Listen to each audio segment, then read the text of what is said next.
तो श्री गोपाल भट्ट जी ने एक सेठ जी से कर्जा लिया राधा रमन जी की सेवा के लिए,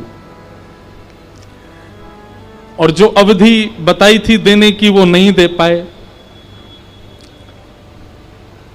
तो वो सेठ खूब नाराज हो रहे थे, बोले आज हम जाएंगे गुसाई जी से लेके आएंगे, हमारा धन जितना भी है सब देना पड़ेगा इनको।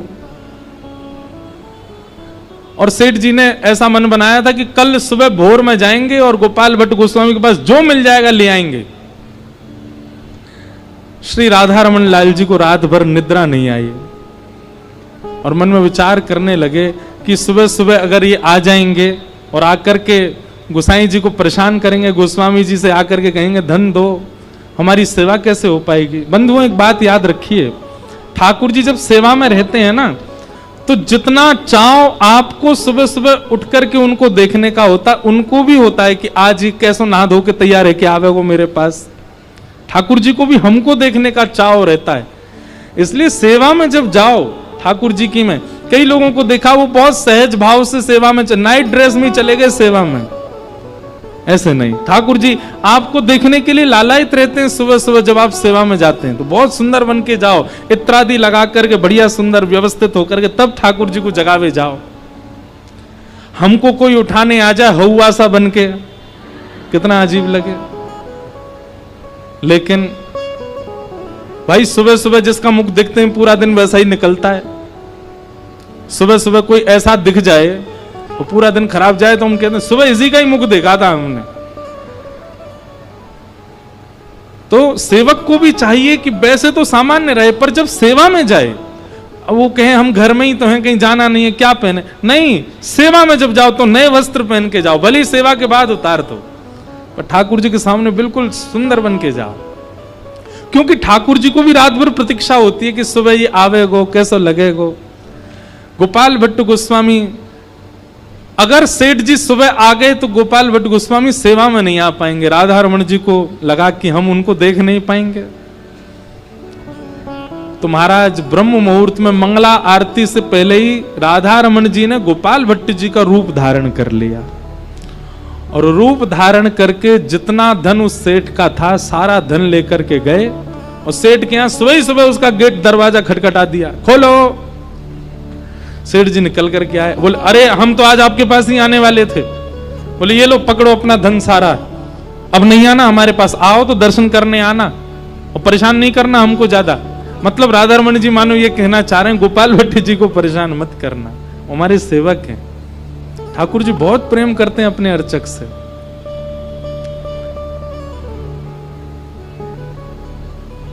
आप वापस जाकर के व्यवस्थित अपने रूप में हो गए। गोपाल भट्ट जी को भी उसने संदेश पहले ही भेज दिया था कि इस दिन सुबह सुबह हमको धन दे दीजिएगा। तो गोपाल भट्ट जी सेवा आदि से जल्दी जल्दी निवृत्त हुए, और आपने कहा अब धन की व्यवस्था करूं, जो है वही ले जाऊं, उसका कर्जा थोड़ा थोड़ा चुकाना प्रारंभ करूं। आप थोड़ी बहुत सामग्री लेकर के जैसे ही गए सेठ के यहां, सेठ जी ने अरे आइए आइए आप पुनः पधारे, बहुत बहुत स्वागत, क्या सेवा करूं। बोले महाराज आपका ये धन है, आप रखो। आप दे तो गए सारा, अब क्यों लेकर के आए हैं। गोपाल भट्ट गोस्वामी बोले हम कब दे गए आपका धन, अभी तक तो दिया नहीं, और जो अवधि थी उस पर भी नहीं दिया, अब उसके बाद हम थोड़ा बहुत देने आए हैं, आप रख लीजिए।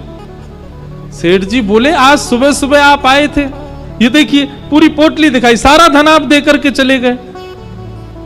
गोपाल भट्ट गोस्वामी बोले मैं तो आया ही नहीं, मैं तो सुबह मंगला से सेवा से अभी निवृत्त होके आया हूं। सेठ जी बोले भगवान अब मुझसे आप ऐसे आनंद मत लीजिए, आप सुबह सुबह आए थे, आकर के आपने ये भी कहा था कि ये लो धन रखो अपना और हमको परेशान मत करना ज्यादा। गोपाल भट्ट जी के नेत्र बंद हो गए, सेठ जी को हृदय से लगा लिया और कहा बोले तुम्हारे द्वार साक्षात श्री राधा रमन लाल ही आए थे और वही ये धन दे करके गए, इसको संभाल करके रखना, इसको व्यवस्थित कर लेना, कभी खर्च मत करना। हमारे ठाकुर ही आए थे रूप धारण करके। इतना प्रेम करते हैं। कभी कभी मुझे लगता हम प्रेम करते हैं ठाकुर जी से कि ठाकुर जी प्रेम करते हैं हमसे। आप जैसी रोटी बना दो पा लेंगे, जैसो भोग लगा दो पा लेंगे, जैसो श्रृंगार कर दो पहन लेंगे। कई बार ऐसा होता है कि आपको कहीं जाना होता है, ठाकुर जी घर में अकेले छोड़े, आप बेचारे अकेले बैठे हैं, पूरे दिन अकेले रह लेते हैं। जो व्यवहार हम ठाकुर जी के संग करते हैं, कभी किसी अपने के संग करके देखो, पता चल जाएगी आपको। कभी किसी अपने किसी बहुत प्रिय को घर अकेला छोड़ के चले जाओ, कभी किसी अपने बहुत प्रिय को, जैसे ठाकुर जी को आप चना चनौरी खवा देते 3-4 दिन, ऐसे खवा दो, 4 दिन बेटा चनौरी पे ही रह, तू रहेगा? वो नहीं रह सकता। अपनो मानो नहीं है, यही मारे हमसे कोई ना कोई बाधा या कोई ना कोई व्यवधान सेवा में बनता है। ऐसे श्री गोपाल भट्ट गोस्वामी जी के हृदय के श्री ठाकुर जी, प्यारे राधा रमण लाल। राजत वनमालम रूप रसालम राधा रमण हरे हरे।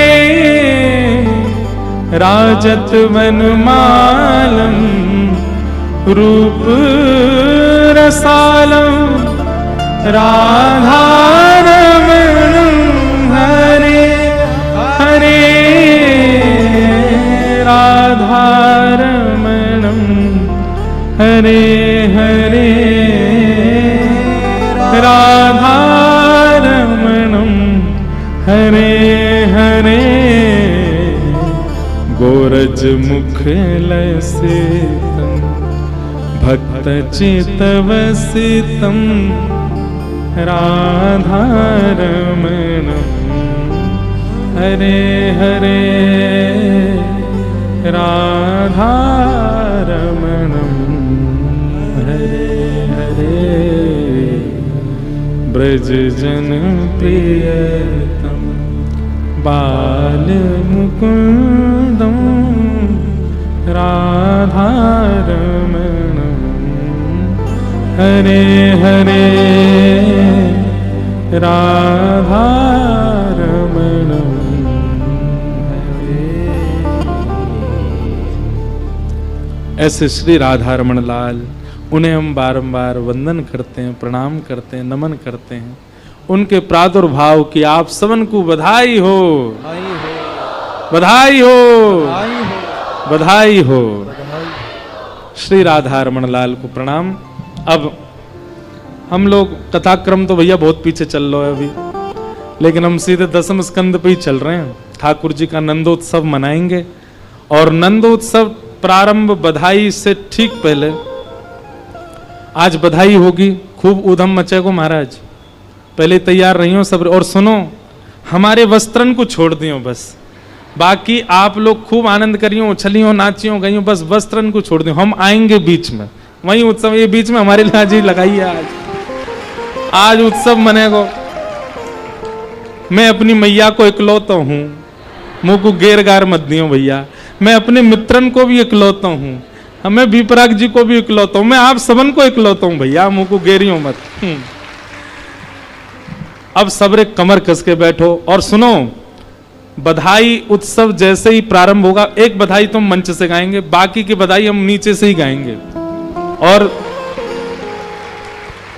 बधाई से पूर्व हमारे मध्य आज श्री किशोरी जी के सुंदर यश को गा गा के, जो किशोरी जी जैसी है गई हैं, कछु नहीं तो भैया देखो एक बात सुनो।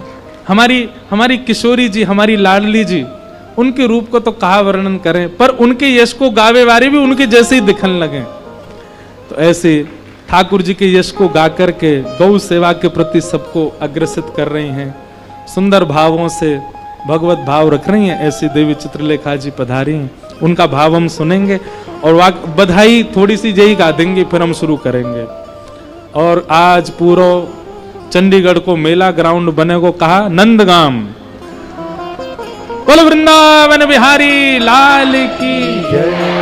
अपने महंगे आभूषणन को संभाल संभाल के कहीं धर लियो, अपने चश्मान को उतार उतार के कहीं रख लियो और तैयार रहियो। आज खूब आनंद होएगा, खूब उत्सव होएगा।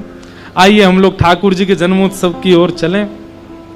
4 दिन से श्री सुखदेव जी महाराज परीक्षित को कथा सुना रहे हैं, और कथा सुनते सुनते सुखदेव जी महाराज ठाकुर जी के प्रादुर्भाव की लीला सुनाते हैं। भगवान गोकुल में प्रकट हुए, प्रकट होकर के भगवान मथुरा चले गए, मथुरा से गोकुल आ गए, गोकुल से वृंदावन गए, वृंदावन में ये लीला की। समस्त लीलाओं को करके ठाकुर जी मथुरा आए, मथुरा के कंस को मारा, द्वारिका जाकर के 16,108 ब्याह किए, महाभारत का युद्ध करा के भगवान अपने धाम को चले गए। 2 श्लोकों में पूरी कृष्ण कथा सुना करके श्री सुखदेव जी शांत हो गए। परीक्षित जी महाराज चरणों में प्रणाम करते हुए कहने लगे, भगवान कथितो वंश विस्तारो भवता सौम्य सूर्ययो राज्ञाम चोभय वंश्यानाम चरितम परमाद्भुतम। आप ठाकुर जी के यश को इस प्रकार थोड़ा थोड़ा मत सुनाइए, पूरा सुनाइए। आपने इतने राजाओं की कथा विस्तार से सुनाई, उनको भले ही कम कर दीजिए, पर ठाकुर जी की लीला विस्तार से सुनाओ, मेरी आपसे प्रार्थना है। शुकाचार्य जी बोले, तुम 4 दिन से एक ही आसन पर बैठे हो, कुछ खाया भी नहीं, कुछ पिया भी नहीं, थोड़ा उठ लो। परीक्षित जी महाराज कहते हैं, भगवान आपके मुख से इतनी मधुर कथा सुनने के बाद में मुझे व्यंजनों की इच्छा नहीं हो रही है। मेरा मन नहीं हो रहा कि मैं जाऊं, जाकर के भोजन करूं, जलपान करूं, थोड़ा उठ जाऊं। नहीं, आप कथा सुनाइए बस। पिबंतम त्वं मुखाम्भोज च्युतम हरि कथामृतम। आपके मुख रूपी कमल से, मुख रूपी चंद्र कमल से जो ये ठाकुर जी की कथा, यहां पर जो शब्द है उसका अर्थ है चुचाना, चुचा रही है। चुचाना समझते हैं? जैसे रसगुल्ला जहां रखा होता है, अगर वो थोड़ा सा लीकेज हो जाए तो धीमे धीमे धीमे धीमे धीमे वो रसगुल्ला पूरा अपना जो रस है वो बिखेर देता है। वो धीमे धीमे जो रस निकलता है उसको कहते हैं चुचाना ब्रजभाषा में। बोले महाराज आपके मुखमंडल से ठाकुर जी का यश जो ये चुचा रहा है ना, इसी से ही मेरी निवृत्ति हो रही है, इसी से ही मेरी भूख प्यास सब पूर्ण हो रही है। मुझे नहीं लग रही भूख, नहीं लग रही प्यास, आप तो बस कथा सुनाओ। हम देखते हैं यहां पे कितनी जल्दी लोग आकर के सब बैठ जाते हैं, आकर के अपना स्थान ग्रहण कर, और रात्रि पूरा उत्सव वो संकीर्तन चलता, तब तक लोग बैठे ही रहते हैं। मुझे ये लगता है ये कब पाने जाते होंगे। इस बीच में हमारे 3 बार तो भोजन हो जाते हैं।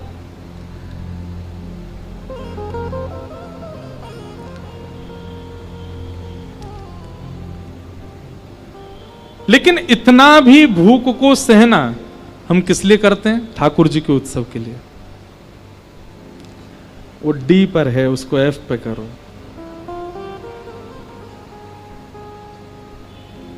बोलो वृंदावन बिहारी लाल की। शुकाचार्य जी के इस भाव को, परीक्षित जी के इस भाव को सुनकर के सुखदेव जी महाराज कहते हैं, अब तुम्हारा जो भाव है इससे हमें लगता है कि अब तुम अधिकारी हो ठाकुर जी की कथा में प्रवेश के। चलो अब हम तुम्हें कृष्ण लीला में प्रवेश कराते हैं।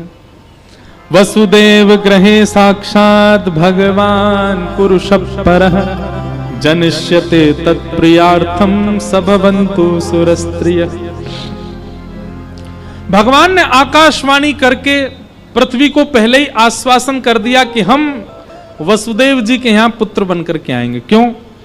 पृथ्वी ने भगवान से प्रार्थना की थी कि भार बहुत बढ़ गया है नाथ, इसका कुछ उपाय बताओ।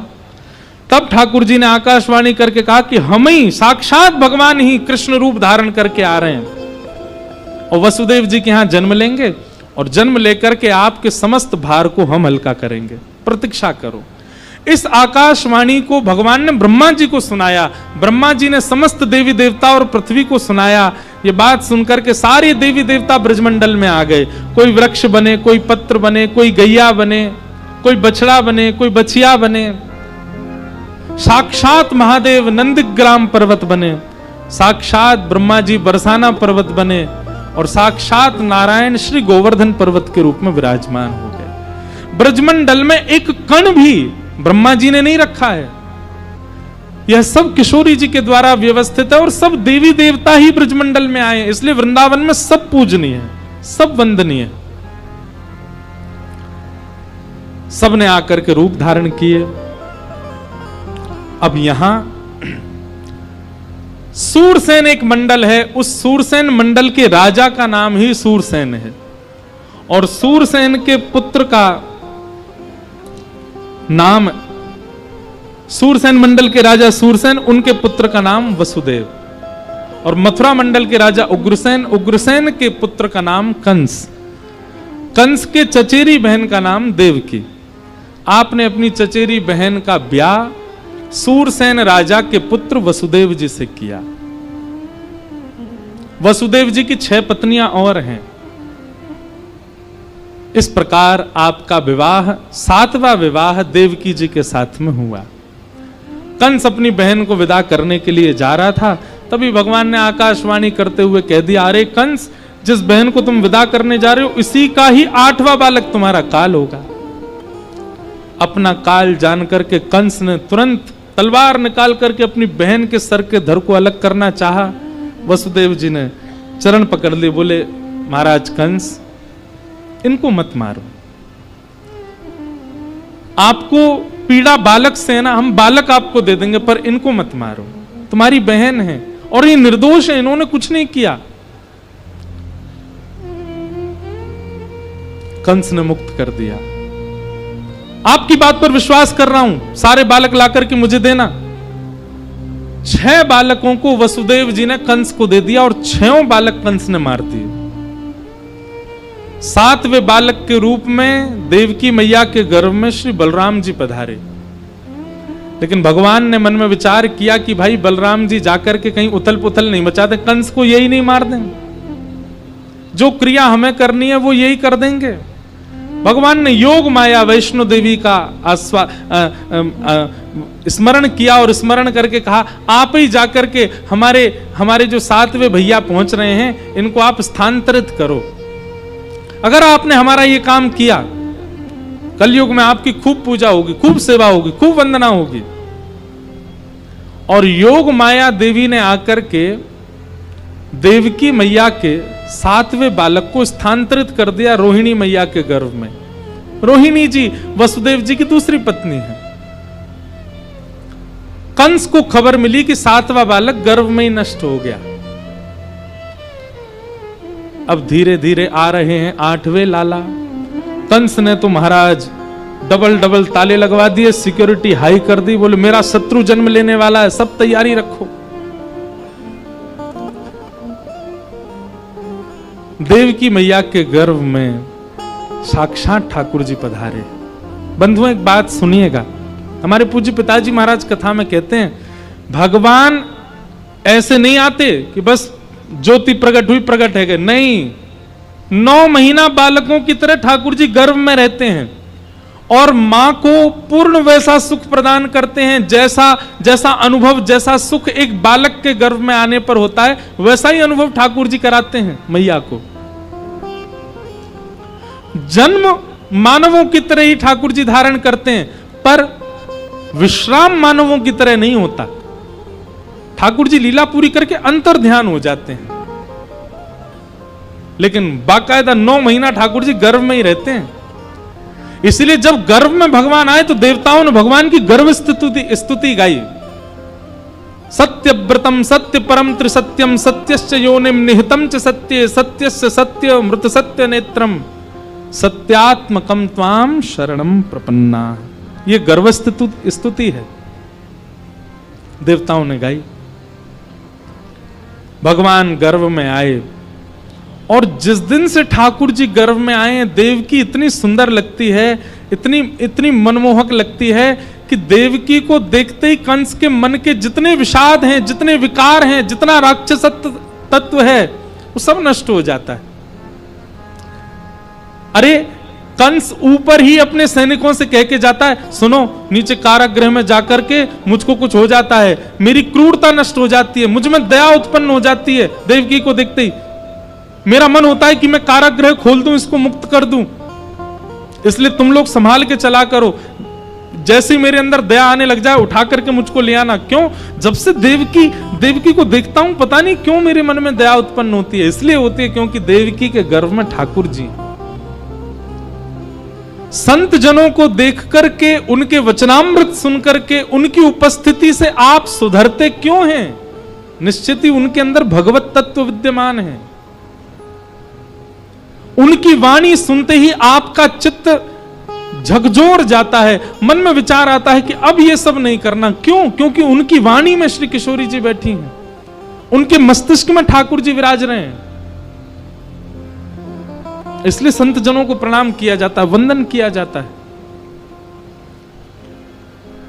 देव की मैया के गर्भ में ठाकुर जी, देव की बड़ी सुंदर लगने लगी हैं। अब वैसे ही सुंदर हैं, पर कारागृह में कोई सुंदर थोड़ी रहता है, परंतु देव की अब अचानक ही सुंदर लगने लगी हैं। कंस तो जाता है, घंटों देखता रहता है देवकी को, सैनिक पकड़ पकड़ करके लाते हैं। भादों का महीना, मंदम मंदम जलधरा, भादों का महीना आया, मंदम मंदम जलधारा गिर रही है। पवन वायु मंदिराचल पर्वत के निकट गई और वहां जितनी चंदन की लकड़ियां हैं, सबकी सुगंधियों को वायु ने अपने अंदर समेट लिया। पूरे ब्रह्मांड में वह वायु व्याप्त होने लगी, सबको चंदन की सौंधी सौंधी सुगंध आने लगी। मधुर वायु के स्पर्श से सबको चैन लगने लगा, सब गहरी निद्रा में चले गए। केवल दो लोग जागे हैं, देवकी और वसुदेव। मंदम मंदम जलधारा बड़ी फुहार जैसी चल रही हैं आकाश से। और जैसे ही अर्धरात्रि हुई है, अर्धरात्रि में चंद्रमा मध्यस्थ हुए, देवकी मैया के गर्भ से साक्षात शंख चक्र गदा पद्म धारण कर करके भगवान श्री कृष्ण प्रकट हुए हैं।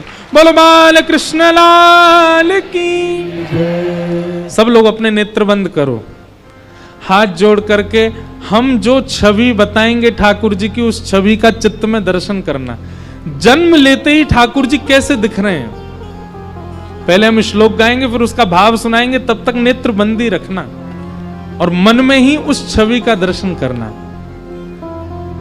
तमद्भुतं बालकमंबुजे क्षणं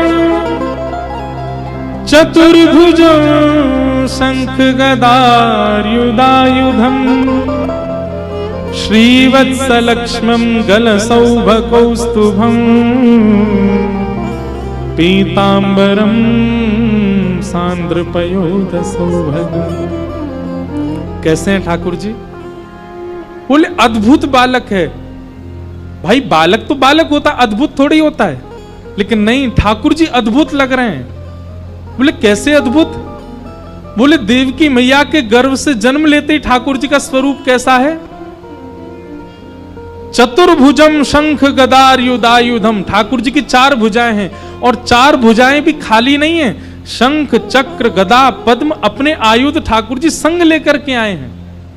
अच्छा, आपके मन में ऐसी भावना हो रही होगी कि जन्म लेते ही ठाकुर जी विराट हो गए थे क्या? नहीं, ठाकुर जी की कद काठी उतनी बड़ी है जितनी बड़ी छोटे से बालक की होती है, पर छोटे से रूप में ही चतुर्भुज रूप में आए हैं ठाकुर जी।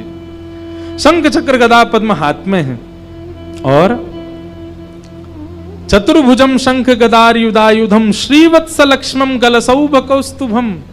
गले में कौस्तुभ मणि पहनी है। श्रीवत्स का चिन्ह ठाकुर जी के श्री छाती पर थोड़ा थोड़ा दिखाई दे रहा है। पीतांबरी पहन के आते हैं। लो कर लो बात, जन्म लेते ही पीतांबरी पहन के ही आए हैं। कितनी प्रिय ठाकुर जी को पीतांबरी कि गर्भ से ही पीतांबरी पहन के आए ठाकुर जी। चार भुजा धारण कर रखी हैं, गले में कौस्तुभ मणि पहन रखी है, पीतांबरी पहन करके नन्हे से ठाकुर जी चतुर्भुज रूप में प्रकट हुए हैं। बोलो बाल कृष्ण लाल की। दिखे आपको ठाकुर जी? अनुभव हुआ? पर कई बार ना चतुर्भुज रूप में बाल रूप देखना बड़ा मुश्किल होता है। लेकिन ठाकुर जी ने अपनी बाल लीला में भी बहुत बार चतुर्भुज रूप धारण किया। लेकिन वहां चतुर्भुज रूप ठाकुर जी धोती संभालवे के कार्य धारण करें, दो हाथ तो कहीं और लग रहे हैं ना ठाकुर जी के। और कभी अगर ठाकुर जी के बाल रूप का आपको दर्शन करना, जन्म लेते ही ठाकुर जी कैसे दिखते हैं, तो कभी द्वारिकापुरी जाइए और द्वारिकाधीश में जो श्री द्वारिका जी विराजमान है ना, वहां सन्मुख बिल्कुल वैसा ही रूप है ठाकुर जी का जन्म लेते ही। शंख चक्र गदा पद्म धारण है, छोटे से ठाकुर जी हैं, वो देवकी नंदन ठाकुर जी हैं द्वारिका में जो विराजते हैं। ऐसे ही लगते हैं ठाकुर जी जन्म लेते ही। भगवान का जन्म हुआ, देवकी वसुदेव जी ने प्रणाम किया। ठाकुर जी बोले, हम लाला बन के आए मैया, तुम तो हमको प्रणाम कर रही हो। मैया बोली, लाला से दिखना है रे, पिताजी से दिख रहे हो या हमारे प्रणाम कर रही हूं। शंख चक्र गदा पद्म लेकर के आयो हैं, गर्भ से ही पीतांबरी पहन के आयो, गर्भ से ही कौस्तुभ मणि धारण करके आयो। ठाकुर जी गोद में पौड़े, मैया से कह रहे, मैया जन्म लेते ही मामा कंस मारवे आ जाए, या हमारे हम तो अपने आयुध संग लेके आए कि मामा कंस को यहीं देख लेंगे। देवकी मैया कहने लगी, बोले लाला वो सब बात तो ठीक है, पर हमने आपसे बालक की याचना की कि आप बालक बन के आओ, तो बालक जैसा सुख तो दो मां को। ठाकुर जी बोले, वो कैसे होगा? बोले पहले आयुधों को अंतर ध्यान करो, और ये कौस्तुभ मणि को अंतर ध्यान करो, और ये वस्त्र आदि सब पहन के आओ, इनको अंतर ध्यान करो, निर्वस्त्र हो जाओ, जैसे बालक होता वैसे हो जाओ। ठाकुर जी बोले, मैया हम रक्षा नहीं करेंगे फिर आपकी मामा कंस से, आपको रक्षा करनी पड़ेगी हमारी। मैया बोली, हम जो होगा सो करने को तैयार हैं, पर आप बालक बनो। मुंह को चिंता ना आगे कहा होएगो, लेकिन मैंने परब्रह्म को बालक रूप में मांगो है। बंधुओं, देवकी और वसुदेव अपने पूर्व जन्म के पृष्टि और शत्रुपा नाम के दो व्यक्ति हैं, प्रश्नी और सुतपा। इन्होंने पूर्व जन्म से ठाकुर जी को मांगा है बालक रूप में, आप बालक बन जाओ। ठाकुर जी बोले, तो फिर हमारी बात सुनो, हम बालक बन रहे हैं, बालक बनते ही मैया का दूध पिएंगे, मैया का दूध पीते ही पिताजी आप हमको डलिया में बैठा करके गोकुल ले जाइयो, और गोकुल में ले जा करके यशोदा मैया के बगल में सुवाई दियो, वहां नेक्सी सी लाली ने जन्म लियो, वाकू ला करके महाराज कंस को दे दियो। हम 11 वर्ष 56 दिन ब्रज में लीला करेंगे, प्रेम को स्थापित करेंगे, और वाक के बाद हम लौट करके मथुरा आएंगे, मामा कंस को वध करके तब आपसे मिलेंगे। 11 वर्ष का वियोग सहना पड़ेगा, मंजूर है? देवकी मैया बोली, आपको गोद में लेने का सौभाग्य मिलेगा, अपने पयोधर पिलाने का सौभाग्य मिलेगा, इस स्पर्श और सौभाग्य से मैं 11 वर्ष व्यतीत कर दूंगी, पर कृपा करके आप बालक बन जाओ। तुरंत भगवान ने अपने आयुधों को अंतर ध्यान कर दिया। 2 भुजा वाले ठाकुर जी है गए, कौस्तुभ मणि अंतर ध्यान हो गए, पीतांबरी भी अंतर ध्यान।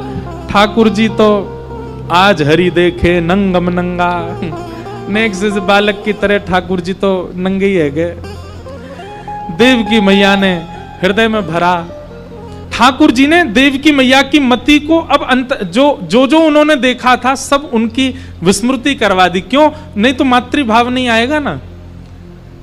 अब देवकी मैया को ऐसा लगा कि अभी जन्म लेते ही बालक मेरी गोद में आया है। मैया ने तुरंत अपना पयोधर भगवान के मुख में दिया। पयोधर पान करते जैसे ठाकुर जी करने लगे, देवकी मैया के नेत्रों से अश्रु गिरने लगे, क्योंकि अभी तक किसी भी बालक को अपना पयोधर नहीं पिलाया मैया ने। जन्म लेते ही कंस मार देता था। अरे कहां तक कहें, ऐसा वर्णन है कि देवकी मैया प्रसव पीड़ा में बालक को जब जन्म दे रही होती थी, उसका मुख भी नहीं देखने देता था कंस, वहीं खड़ा रहता था, बालक के जन्म लेते ही उसको मार देता था। आज इतने वर्षों बाद पहली बार किसी बालक को अपने पयोधर को पिलाने का सौभाग्य मिला। देवकी मैया के नेत्र भर आए। वसुदेव जी मनी मन सोच रहे थे, आज्ञा तो कर गए कि हमको ले जाओ, पर कैसे, हाथों में हथकड़ियां, पैरों में बेड़ियां, इतने सैनिक दरबान सब सोए। लेकिन कोई बात नहीं, आज्ञा है, एक बार धारण करके देखूं शायद कुछ हो। जैसे ही वसुदेव जी ने अपनी गोद में ठाकुर जी को लिया, हथकड़ियां खुल गईं, बेड़ियां खुल गईं, सारे दरबान सोए थे, चट चट ताले खुल गए, सब द्वार खुलते चले गए। मानो वसुदेव जी को ठाकुर जी ने आज्ञा कर दी, मेरी शरण आवे के लिए तुम मत विचार करो कि बंधन छोड़ें तब जाएंगे, तुम तो शरण ग्रहण करो, बंधन छोड़वे की जिम्मेवारी मेरी है, बंधन छुड़वावे की जिम्मेवारी मेरी है। हमारा ये काम हो जाएगा तो हम खाटू श्याम जाएंगे, हमारा ये काम हो जाएगा तो हम वृंदावन जाएंगे, हमारे ये काम से निवृत्त हो जाएंगे तो हम वहां जाएंगे। अरे कभी कभी अत्यंत व्यस्तता में भी चले जाए करो, कभी बहुत व्यस्त हैं, दुनिया भर के काम सिर पर लगे, चले जाओ वृंदावन। आप कहो महाराज जी फिर क्या होगा? आपका जो काम है वो ठाकुर जी संभाल लेंगे, देख लेंगे, विचार कर लेंगे क्या करना है। लेकिन भैया बच्चा ऐसा मत करियो कि एग्जाम को समय भाग गए वृंदावन, ठाकुर जी एग्जाम कर आएंगे। जिस कार्य को आपको ही करना वो तो करियो, लेकिन जिसमें हो सकता है कि नहीं ये एक आध दिन और टल सकता है, वो काम सिर पे हो, भग जाओ वृंदावन। ठाकुर जी को लेकर के श्री वसुदेव जी महाराज गोकुल जा रहे हैं। यमुना जी ने मार्ग प्रदान किया, गोकुल में पहुंच गए। नंद रानी यशोदा के बगल में लाला को सुवाई दियो और लाली ले जाकर के मथुरा पहुंचे। मथुरा पहुंचते ही सारी हथकड़ियां लग गई, बेड़ियां लग गई, सब दरबान उठ गए। कंस जग गया, दौड़ करके आया, बालिका को पकड़ करके जैसे ही पटका, अष्टभुजी देवी भद्रकाली प्रकट हो गई। बोलो देवी दुर्गा मैया की जय। देखो नवरात्रि चल रही, कैसा संयोग। कथा में भी आज देवी प्रकट भई और वैसे भी आज अष्टमी है ना। वाह, अष्टमी आज। कृष्ण जन्म भी अष्टमी को ही हुआ था और देवी की भी प्रधान दिन अष्टमी है। ये कोई विचार नहीं किया था, ये अपने आप संयोग बनाए। ये दुर्गा मैया प्रकट हो गई और प्रकट होते कंस को कह दिया तू निर्दोष बालकों को मारता है। अरे तेरे शत्रु कृष्ण ने तो जन्म ले लिया ब्रज में। कंस कहने लगा ब्रज में लिया? ब्रज तो बहुत बड़ा, कहां लिया ये बताओ। देवी बोली ये नहीं बताऊंगी कहां लिया, बस लिया ब्रज में, अब तू खुद ढूंढ ले। कंस ने यहां राक्षसों की फौज बुलाई, ढूंढो मेरे शत्रु कृष्ण को। अब हम लोग चल रहे हैं गोकुल। कंस को करने दो जो कर रहा है, हम तो चलेंगे अब ब्रजमंडल। आहा, अब ब्रज में प्रवेश करेंगे तो फिर निकलना मुश्किल है, वो ब्रज में ही रह जाएंगे। तो ब्रज में अब जामे, नंदरानी यशोदा मैया भी सोई हैं, रात में लाल जी आए हैं, 4-5 मिनट उनको लेटन दो, हम पुनः जाएंगे इसी भाव में और खूब सुंदर उत्सव होएगा। आज देवी चित्रलेखा जी पधारी हैं और ये ब्रजते ही आई हैं, ब्रज की सीमा पे बैठी हैं, रक्षा करें ब्रज की। इनको जो निवास स्थान है वो ब्रज की सीमा पे है। तो ऐसे आप आए हैं, हमारे कन्हैया मित्तल जी भी आए हैं। आपके भाव सुनकर के तो महाराज हमारे गावे में तो लोग नाचे, इनके गावे में पंडाल नाचे, सब उछल जाए, ऐसा गाँव में इतना आनंद करा में। तो अभी गाएंगे, सब आनंद करेंगे। उससे पूर्व आज के जो कथा के अतिथि हैं उनसे हम थोड़े भाव सुन लें, उसके बाद उत्सव मनाएंगे। बोलो बाल कृष्ण लाल की। भूख प्यास तो ना लग रही भैया? घर जावे की जल्दी तो नहीं है कोई को? अगर कोई को घर जावनो हो तो वाकू अपने बगलवारी की सौगंध है, वो आज नहीं जाएगो। आज तो उत्सव मना करके और वही में लतपत है के ही जावेगो। बोलो बाल कृष्ण लाल की जय। थोड़ी देर आप कुछ भाव श्रवण करो और उसके बाद सब तैयारी रखो, खूब सुंदर ठाकुर जी का उत्सव मनाएंगे। जय श्री कृष्ण।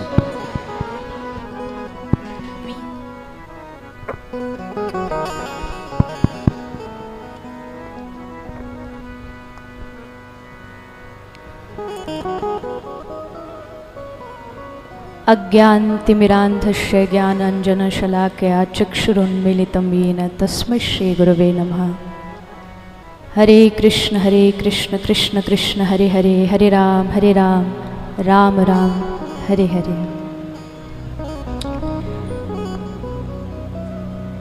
एक बार सभी बोलेंगे जय श्री राधे, जय श्री राधे, जय श्री राधे। श्री वृंदावन प्रगट उत्सव के इस पावन प्रांगण में भगवत स्वरूप विराजमान श्रीमद् भागवत व्यासपीठ पर विराजमान लाल जी के प्रिय सखा, सभी भक्तजनों के, संतजनों के लाडले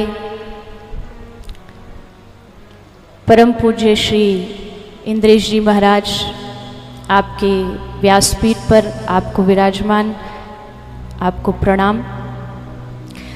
परिचय महाराज श्री ने दिया। इस उत्सव को इस धरती पर उतारने के लिए परीक्षित स्वरूप बने संतों में जो बड़ी श्रद्धा रखते हैं, ऐसे हमारे भैया बी पराग जी, उनका पूरा परिवार, इतने सुंदर उत्सव के लिए आपको बहुत बहुत शुभकामनाएं। मंच पर विराजमान हमारे पूज्य श्री राम जी महाराज, कन्हैया मित्तल जी, समस्त संत महापुरुष वैष्णव जन और सामने उपस्थित सभी वैष्णव, जितने वैष्णव बैठे हैं ना, सबके माथे पे चंदन, गले में माला, हाथ में जाप माला। कौन कह सकता है कि हम चंडीगढ़ की धरती पे बैठे हैं? साक्षात श्री धाम वृंदावन चल करके चंडीगढ़ की धरती पर आया है। और जब गोपी कहती है श्रवण मंगलम श्रीमदाततम भुवि गृणन्ति ते भूरिदा जना,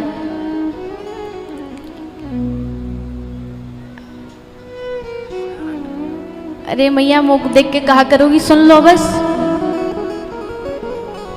चलो जी, आपकी आज्ञा सर माथे।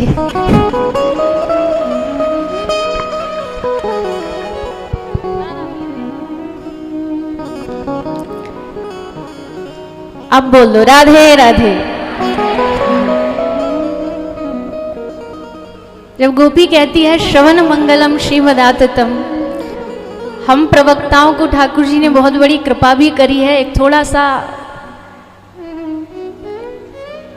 एक कमी भी रख दी है कि कहीं भी जाएं तो एक ही चीज हमसे आशा करी जाती है, बोलो। किसी के जन्मदिन पे जाएं तो माइक पकड़ा देंगे, किसी की शादी में जाए तो माइक पकड़ा देंगे, अजी और तो और मरण में भी माइक पकड़ा देते हैं, क्योंकि किसी के मरण में पहुंच जाओ तो भी बोलो। पर कभी कभी श्री किशोरी जी की, श्री लाडली जी की अनंत कृपा होती है जब हमको बैठ कर के सुनने का अवसर मिलता है। और जब सुनने का अवसर मिलता है ना, तब आप सबके जो सौभाग्य है उस पर बलिहार जाते हैं कि आप सब कितने भाग्यशाली हो। भगवान की कथा सुन रहे हो, कान में रस जा रहा है, हृदय आनंद से भरा हुआ है, नाच रहे हो, गा रहे हो, भाव में डूबे हो, कभी हंस रहे हो, कभी रो रहे हो। हाँ जरूर गोपी ने अंत में हमें भी थोड़ा सा भाव दे दिया, थोड़ा कि ये वक्ता भी बुरा ना मान जाए, तो बोल दिया भूरी दा जाना। चलो तुम भी ठीक हो, तुम भी कम से कम भगवान का नाम तो दान करते हो। पर जो सौभाग्य श्रवण कर, उसमें भी क्या सुन रहे हैं? क्या सुन रहे हैं? श्री वृंदावन धाम की महिमा, श्री किशोरी जी की महिमा, श्री लाल जी की महिमा। इस सारी समग्र धरती पर कोई भाग्यशाली होता है जिसको श्री धाम वृंदावन से प्यार होता है, प्रेम जाग जाता है, उस वृंदावन की माटी से प्रेम जाग जाता है। और उस माटी के प्रेम को जगाने वाले ऐसे भगवत रसिक जन है, वैष्णव जन है। किशोरी जी की कृपा से वृंदावन समझ आता है, ऐसे नहीं आ, प्रवचनों से नहीं आ सकता, बोलियों से नहीं आ सकता, अध्ययन से नहीं आ सकता। हाँ, एक किशोरी जी की कोर की कृपा हो जाए ना, तो वृंदावन बैठ जाएगा हृदय में, चित्त में बैठ जाएगा। तो यहाँ आप 4 दिन तो हो गए, आज लाल जी का प्रागट्य है। अब मैं ज़्यादा भी बोलूँगी तो लाल जी भी रूठ जाएंगे, इतनी देर से इंतजार करवा रहे हो, कितना इंतजार करवाओगे। पर प्रतीक्षा का भी तो अपना आनंद है ना, व्याकुलता, विरह।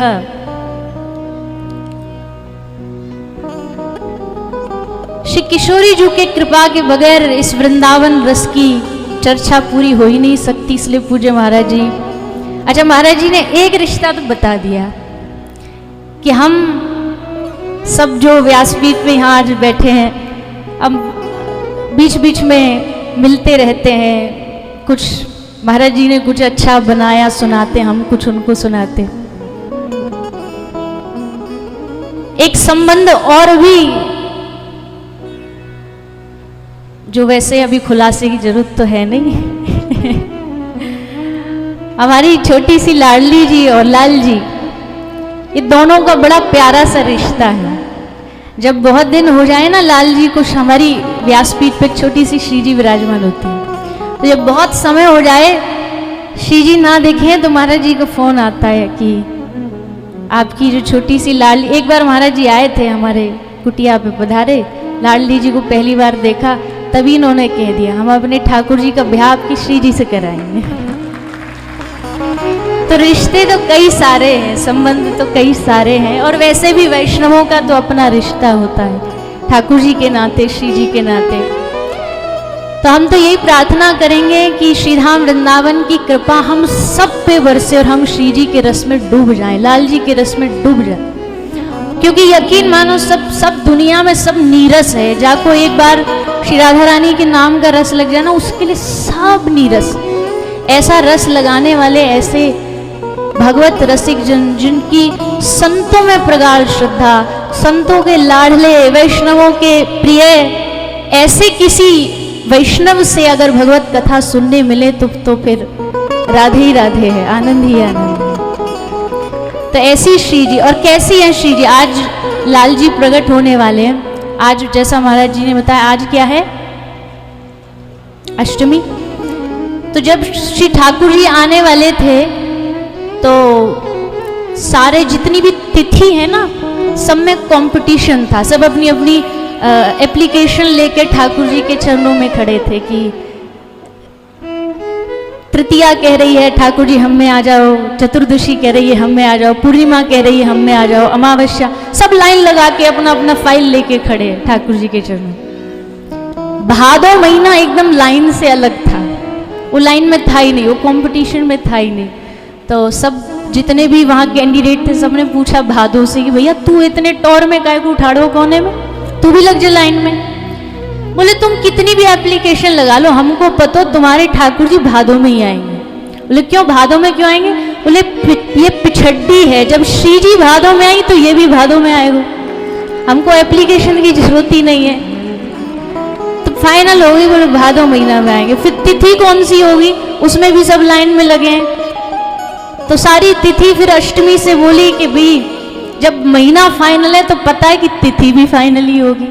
जब हमारी लाडली जी अष्टमी को आई तो कैसे हो सकता है कि ठाकुर जी अष्टमी को ना आए। ऐसे लालजू, ऐसी प्रियाजू जिनका प्रेम, और ठाकुर जी तो है ही। आज पूज्य महाराज श्री ने श्री राधा रमन लाल जो ब्रज के प्राण हैं, ब्रज के इकलौते लाल हैं, पक्के ब्रजवासी, सारे ब्रज के ठाकुर एक एक बार ब्रजभूमि छोड़ के गए, पर राधा रमन लाल जी इतने पक्के ब्रजवासी कि एक बार भी ब्रज से बाहर नहीं गए, एकदम पक्के ब्रज में डटे बैठे।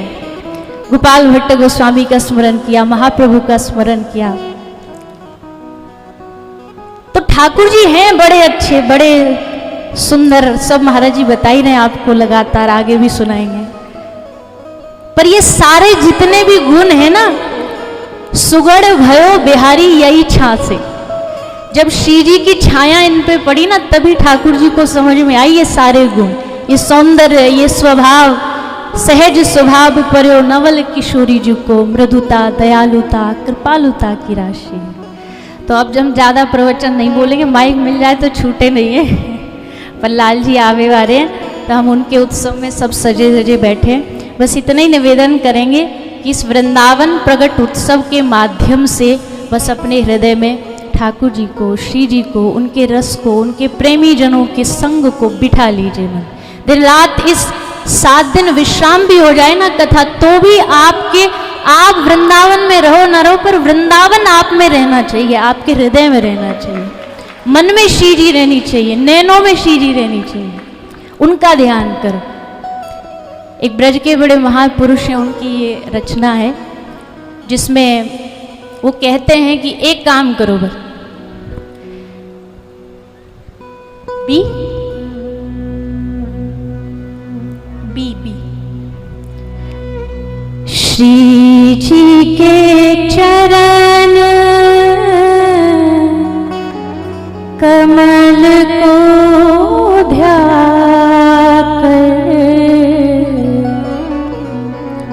श्री जी के चरण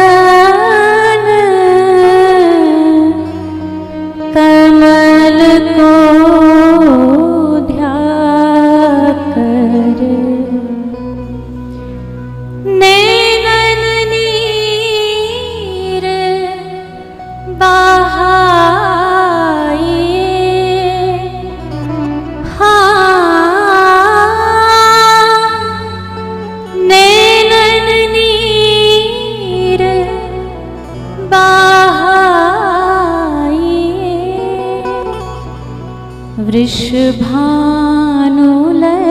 के गुण गाइए, श्री राधिका के गुण गाइए। उनके ध्यान में मग्न रहो, राधा राधा गाते रहो, श्री ठाकुर जी का ध्यान करते रहो और कथा का आनंद लेते रहो। अब हम सभी लाल जी के प्रागट्य उत्सव में प्रवेश करेंगे। एक बार पुनः व्यासपीठ को, पूज्य महाराज श्री को कोटि कोटि प्रणाम, समस्त वैष्णव जनों को प्रणाम। जय श्री राम।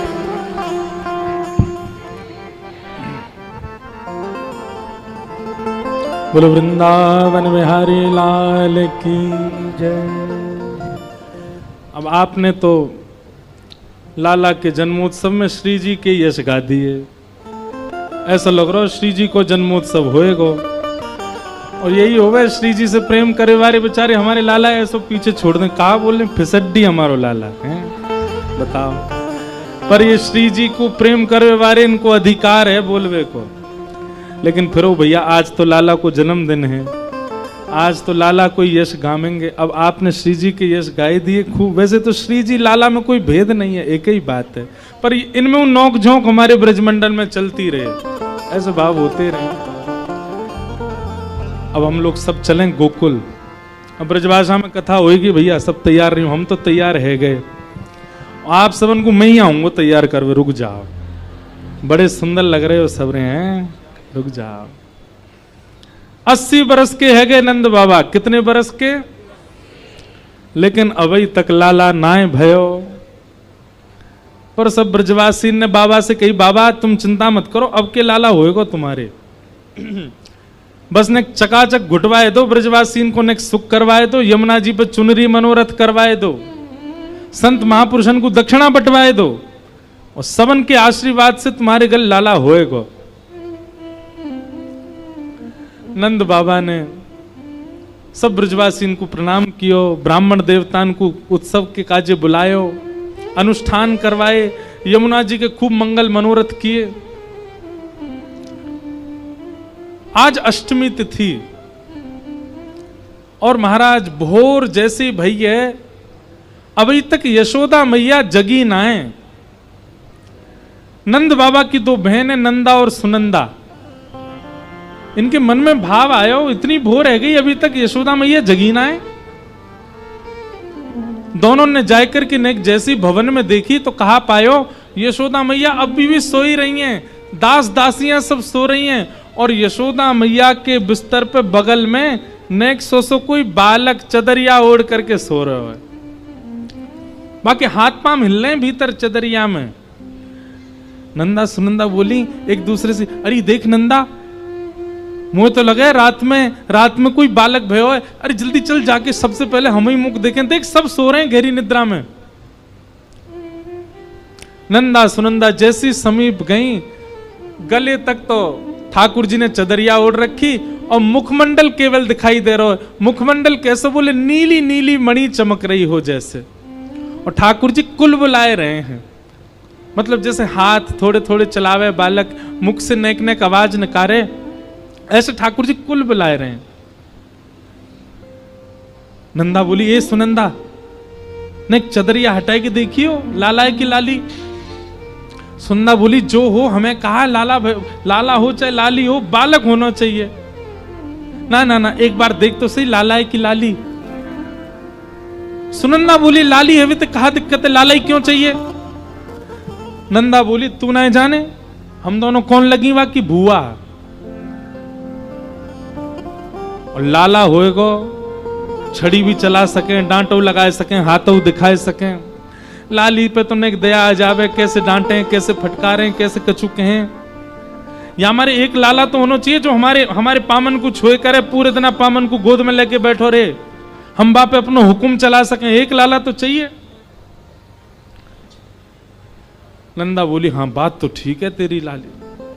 21 बार हरिशरणम को जाप क्यों, हरिशरणम हरिशरणम हरिशरणम हरिशरणम, और 21 बार हरिशरणम को जाप करके दोनों ने जैसे ही चदरिया पकड़ करके खींची महाराज, वहीं चिल्लाने लगी है गया है गया है गया है गया है गया है गया है गया है गया।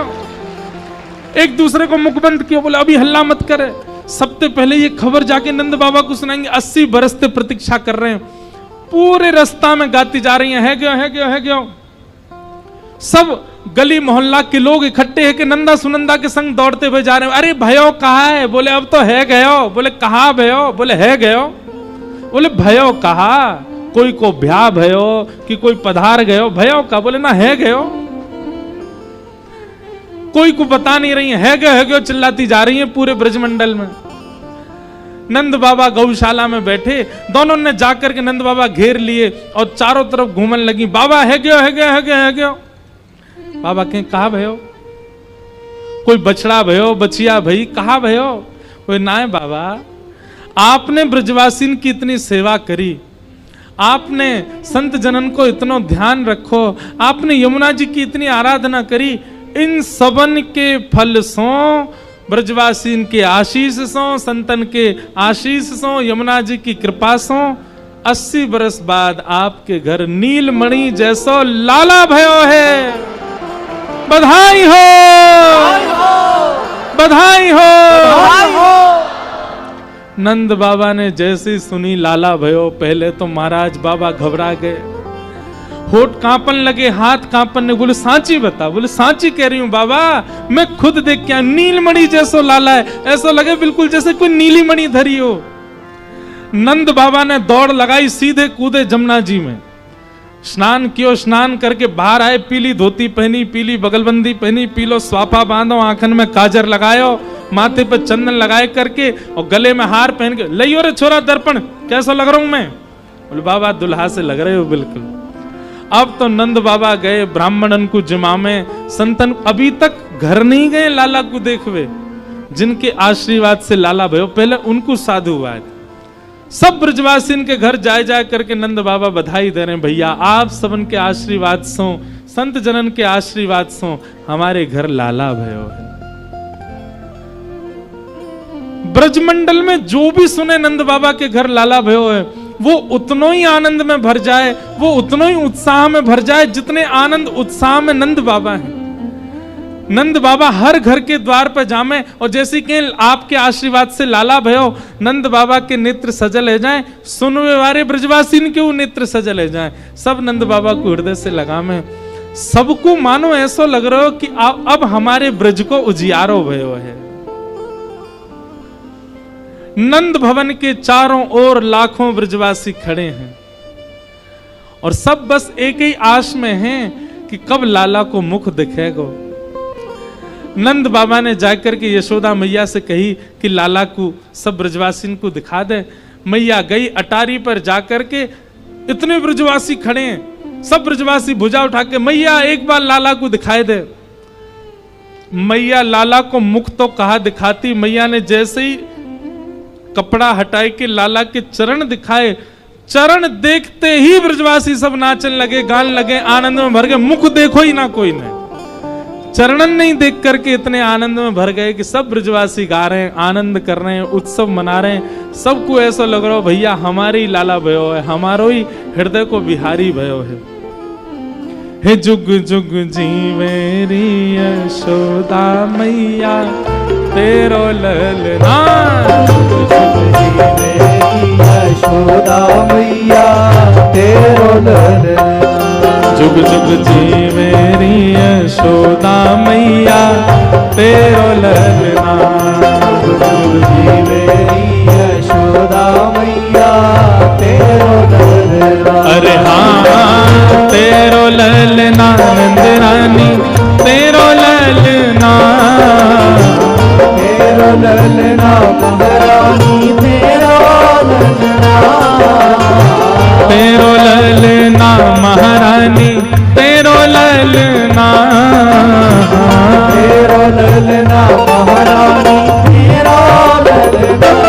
जुग जुग जीवेरी यशोदा मैया तेरो ललना, जुग जुग जीवेरी यशोदा मैया तेरो ललना, जुग जुग जीवेरी नंद रानी मैया तेरो ललना, जीवेरी नंद रानी मैया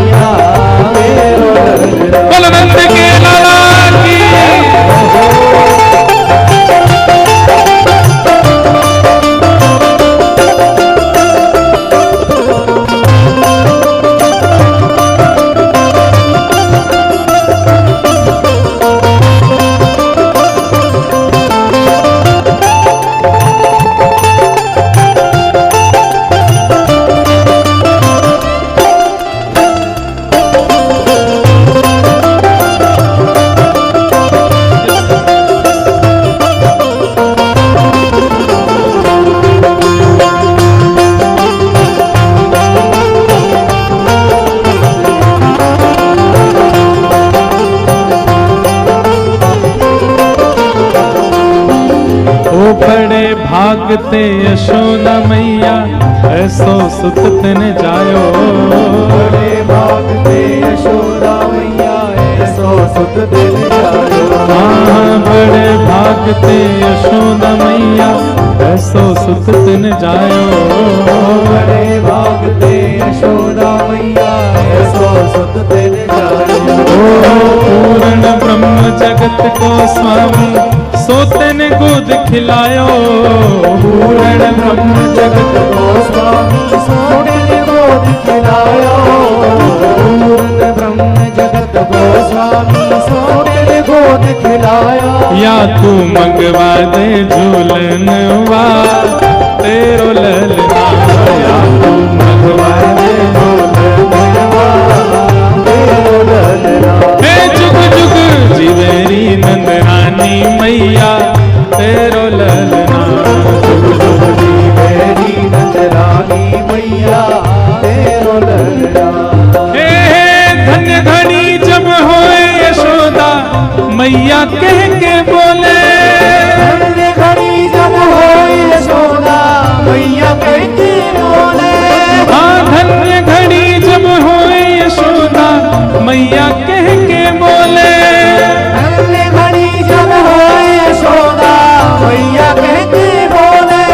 हे नूपुर बांध दो चरणन में घुटमन डोले। नूपुर बांध दो चरणन में घुटमन डोले। हाँ नूपुर बांध दो चरणन में घुटमन डोले।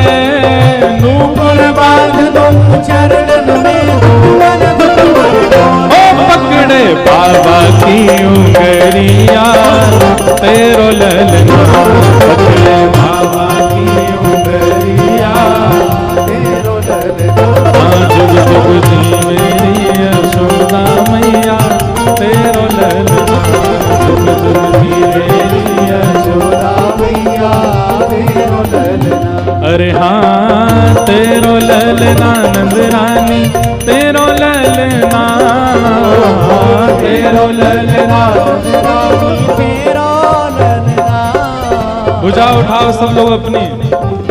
अरे साक्षात ठाकुर जी प्रकट में बधाई हो। हे तेरो ललना नंदरानी तेरो ललना।